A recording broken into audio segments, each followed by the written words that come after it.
حابیل اور قابیل کو کون نہیں جانتا کہ یہ حضرت آدم علیہ السلام اور اماں حوا کی اولاد تھے، لیکن کیا آپ یہ جانتے ہیں کہ قابیل نے اپنے سگے بھائی حابیل کو قتل کیوں کیا تھا؟ اور کیا آپ یہ بھی جانتے ہیں کہ قابیل کو شیطان نے کیسے بھڑکایا؟ ان سب سوالات کے جوابات جاننے کے لیے میری اس ویڈیو کو اینڈ تک ضرور دیکھیں۔ یہ اس وقت کا واقعہ ہے جب روئے زمین پر انسانی زندگی ابتدائی حالات میں تھی اور حضرت حوا کے بطن سے ایک لڑکا اور ایک لڑکی پیدا ہوئے تھے۔ ایک ساتھ پیدا ہونے والے لڑکے اور لڑکی کا نکاح دوسری مرتبہ پیدا ہونے والے لڑکے اور لڑکی کے ساتھ کر دیا جاتا تھا۔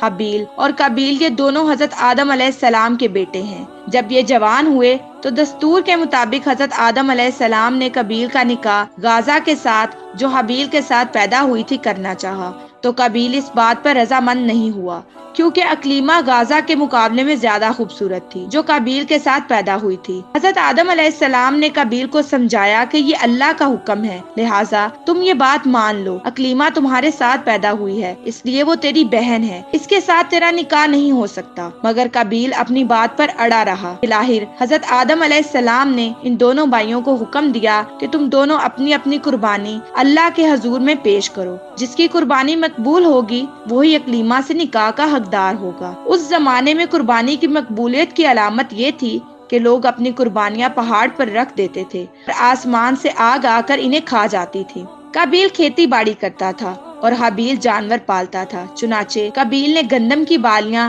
اور حابیل نے ایک خوبصورت موٹا تازہ مینڈا قربانی کے لیے ایک پہاڑ پر رکھ دیا اور اللہ سے دعا مانگی، یا الہی ہماری قربانی کو قبول فرما۔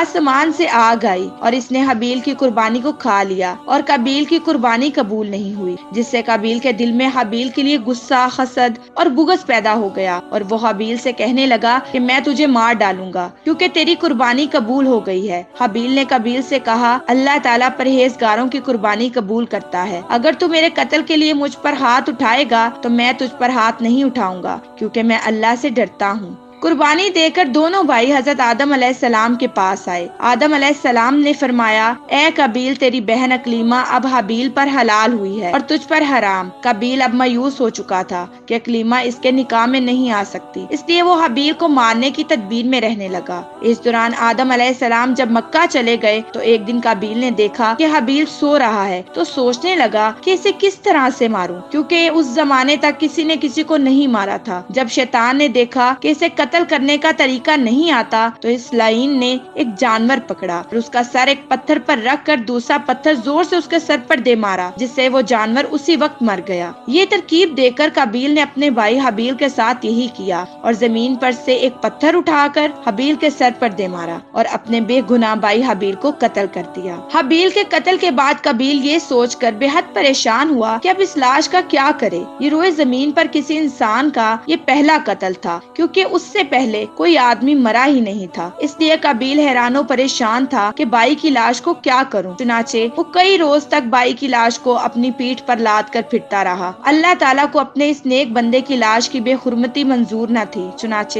اس جگہ پر دو کوے آئے اور وہاں آ کر آپس میں لڑے اور ایک نے دوسرے کو مار ڈالا۔ پھر زندہ کوے نے اپنی چونچ اور پنجوں سے زمین میں گڑھا کھودا اور اس میں اس مرے ہوئے کوے کو ڈال کر مٹی سے دبا دیا۔ کوے کو دیکھ کر قابیل اپنے اوپر ملامت کرنے لگا کہ میں اس کوے سے بھی گیا گزرا ہوں کہ اتنا بھی نہ کر سکا۔ اس طرح قابیل کو معلوم ہوا کہ حابیل کی لاش کو زمین میں گڑھا کھود کر دفن کر دینا چاہیے، چنانچہ اس نے ایک گڑھا کھود کر اس میں اپنے بھائی حابیل کی لاش کو دفن کر دیا۔ جب حضرت آدم علیہ السلام مکہ سے واپس آئے اور حابیل کو نہ پایا تو اس کو بہت تلاش کیا مگر وہ نہ ملا۔ لوگوں سے پوچھنے لگے، کسی نے جواب دیا کہ حابیل کچھ دنوں سے نامعلوم کہاں گیا ہے۔ حضرت آدم علیہ السلام نے حابیل صدمے میں کھانا پینا اور سونا سب ترک کر دیا اور شب و روز حابیل کے غم میں رہنے لگے۔ ایک روز آپ نے خواب کی حالت میں دیکھا کہ حابیل الغیاث الغیاث، اے پدر پکار رہا ہے۔ حضرت آدم علیہ السلام نیند سے چونک کر اٹھے اور زار زار رونے لگے۔ اسی وقت حضرت جبرائیل علیہ السلام آئے اور حضرت آدم علیہ السلام اور حضرت حوا کو حابیل کی قبر قبر پر لے گئے۔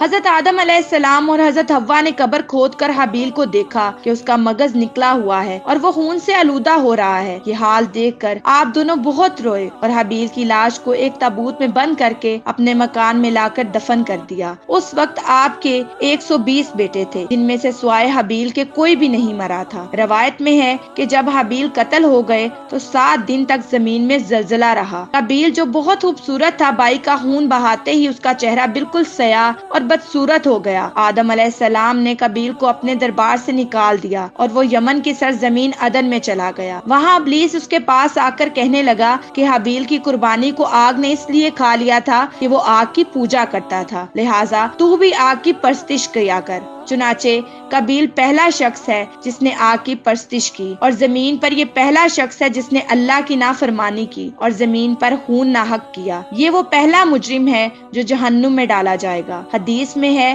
کہ زمین پر قیامت تک جو بھی خون ناحق ہوگا، اس کے عذاب کا ایک حصہ بوجھ اور گناہ قابیل پر بھی ہوتا ہے، کیونکہ اس نے سب سے پہلے قتل کا طریقہ ایجاد کیا تھا۔ قابیل کا انجام یہ ہوا کہ اس کے ایک لڑکے نے جو کہ اندھا تھا، اس کو پتھر مار کر قتل کر دیا، اور یہ بدبخت آگ کی پرستش کرتے ہوئے کفر و شرک کی حالت میں اپنے لڑکے کے ہاتھ مارا گیا۔ کسی بے گناہ کو قتل کرنا بہت بڑا جرم ہے۔ قابیل نے غصہ، حسد اور بغض میں گرفتار ہو کر اپنے بھائی حابیل کو قتل کر دیا۔ اس سے معلوم ہوا کہ حسد، غصہ اور بغض انسان کے لیے کتنی بری اور خطرناک قلبی بیماری ہے۔ اللہ تعالیٰ نے قرآن میں ارشاد فرمایا، جو شخص کسی کو بلا وجہ مار ڈالے جبکہ اس نے نہ کسی کو قتل کیا تھا اور نہ زمین میں فساد پھیلایا تھا، تو گویا اس نے تمام لوگوں کو قتل کر دیا، اور جو شخص کسی بے قصور شخص کے قتل سے باز رہے گویا اس نے تمام لوگوں کو زندگی دی۔ میں امید کرتی ہوں کہ ہمارے موضوعات آپ کو اسلام کے بارے میں بہت آگاہی دیتے ہوں گے، اور ہمارے ایسے ہی اسلامی واقعات سننے کے لیے ہمارے چینل کو لائک، شیئر اور سبسکرائب کرنا مت بھولیں، اور بیل آئیکن کا بٹن ضرور پریس کریں تاکہ ہر نئی ویڈیو کا نوٹیفکیشن آپ کو آپ کی اسکرین پر ملے۔ اب مجھے اجازت دیجیے، شکریہ، اللہ حافظ۔